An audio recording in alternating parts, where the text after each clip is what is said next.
Next up, we have Mr. Gary Hess. I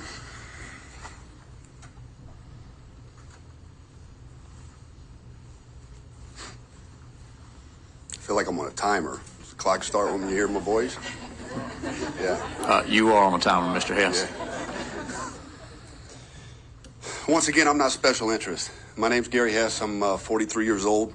I'm the founder and executive director of the Veterans Alliance for Holistic Alternatives. I served in the Marine Corps for 11 years, both enlisted as an officer. I served as a mobile assault platoon commander, a scout sniper employment officer, the assistant operations officer for Special Operations Training Group here in North Carolina.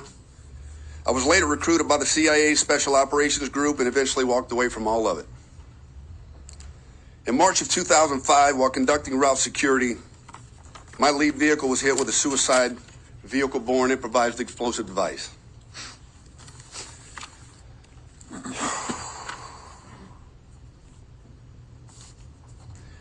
Decapitating my gunner and critically wounding two others inside of the vehicle.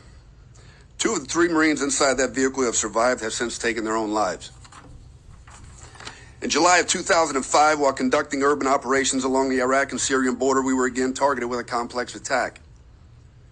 As the citation reads, in the town of Husayba, Iraq, 2nd Lieutenant Hess was moving to a battle position to conduct a relief in place when heavy enemy fire erupted on the position. Lieutenant Hess immediately led his Marines through open terrain and a hail of enemy fire to the platoon in need. Lieutenant Hess deployed his Marines, exposing himself to the enemy fire time and time again to personally emplace his men. 2nd Lieutenant Hess moved from position to position to mass his own fires and spearheaded an overwhelming counterattack against the enemy force. The swift destruction of the insurgent force saved Marines under siege and facilitated the timely evacuation of wounded Marines. In less than 6 months on the Syrian border, we were involved in over 300 engagements in less than 180 days. And in December of 2006, which many would consider my index trauma, while operating with a 4-man unit away from any direct support, they drove a suicide full-size triaxle dump truck loaded with C4 into the house that we were occupying and detonated. To this day, I still hear the voice as clear as day.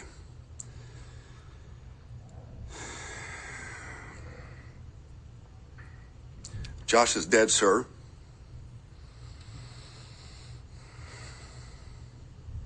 They killed Josh. He didn't have to say a word. I saw Josh's body fragments all over him. 2008, I was honorably discharged with service-connected disabilities consisting of traumatic brain injury, complications with shoulder, spine, and ankles, severe hearing loss, insomnia, and post-traumatic stress disorder, to name a few. Within a few short years, I was unable to regulate and control my own emotions. Anger, sadness, frustration, anxiety, insomnia, depression, guilt, and compulsive thoughts dominated my daily activities. They consumed me. The simple acts of waking up and going to bed became very difficult tasks. Difficult to the point that I was absolutely convinced that killing myself, taking my own life, leaving behind a wife and an incredible child to live without a husband and a father was the right answer. I reached out to the VA in an effort to find a solution. From 2009 to 2017, I was prescribed the infamous combat cocktail, consisting of Adderall to keep me focused and alert during the day, Ambien to put me to sleep in the evenings, along with Prozac, Zoloft, and many other painkillers over time. To give you a glimpse of how my state of health degraded, between 2012 and 2016, I drove myself to the emergency room on 4 separate occasions in response to what I thought were heart attacks. Pain in my chest, my arm, elevated pulse, shortness of breath. When I checked into the hospital for the 4th time, my blood pressure was 200 over 143. I was in my mid-30s. I couldn't understand why this was happening to me. By 2016, I was mentally broken. My wife was leaving me. My business was failing. Mental and physical health were degrading, and I could not figure it out, nor could I stop it. I was inadequate. I was a failure. In 2017, while conducting a security analysis for the government, I had the opportunity to visit a therapeutic alternative pharmacy and gained access to lab-tested pharmaceutical-grade cannabis. Within minutes of experiencing powerful triggers, the rapid delivery reduced and rid me of the anger within minutes. On that day, my life changed for the better. It empowered me. It gave me much-needed hope. It gave my wife hope.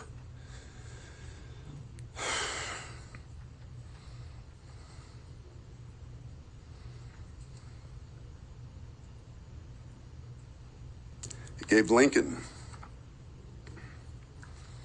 my new son, hope.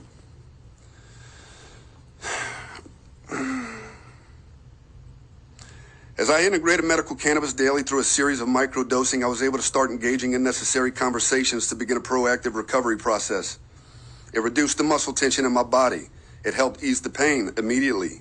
It allowed for clarity and focus. It reduced my compulsive thoughts. Within 3 months, I was off all of the medications prescribed by the VA. To this day, I use medical cannabis on a daily basis.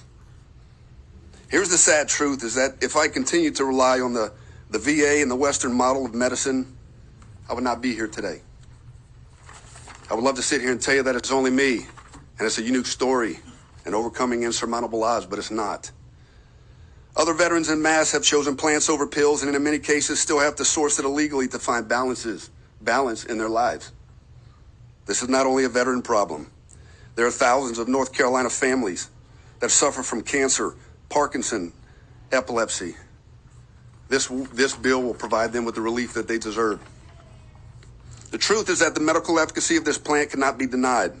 Yet veterans are still instead steered toward antidepressants and antipsychotic medications that have had very little success in treating PTSD symptoms.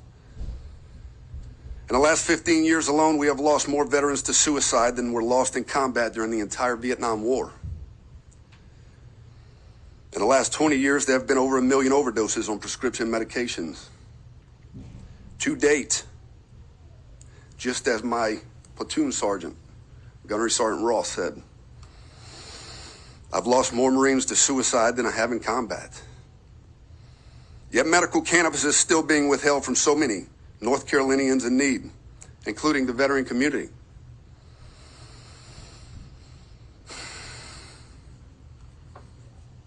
Gentlemen, the time for change is now. Along with 75% of North Carolinians who support the legalization of medical cannabis, I'm asking for your support for SB 711 to allow the citizens of this great state to access a natural plant medicine to provide them with the relief that they deserve. I want to take this time to thank the great leadership of Senator Rabin, Senator Lee, Senator Lowe, Senator Devier, Senator Nichols, Senator Woodard, for their continued leadership and support for not only the veteran community, but all North Carolinians in need. I want to thank you all for taking the time to listen to my testimony today. This is not easy. PTSD is not something that you pop a pill and it just goes away. Anything that is new and unpredictable threatens the ego or sense of control, creates a significant level of anxiety that makes things like this very tough for me and many other people who suffer. This is my new mission in life, is to help people like you, as well as you gentlemen, to understand the medicinal efficacy of this plant. And I would happily have an open conversation, publicly or behind closed doors, with anyone who wants to. Thank you.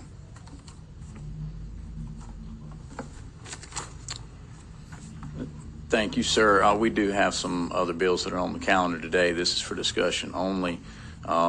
Would ask that anybody that could stand, and if we could just stand just for a second and show our appreciation for those veterans who are here in attendance with us today and those who are not.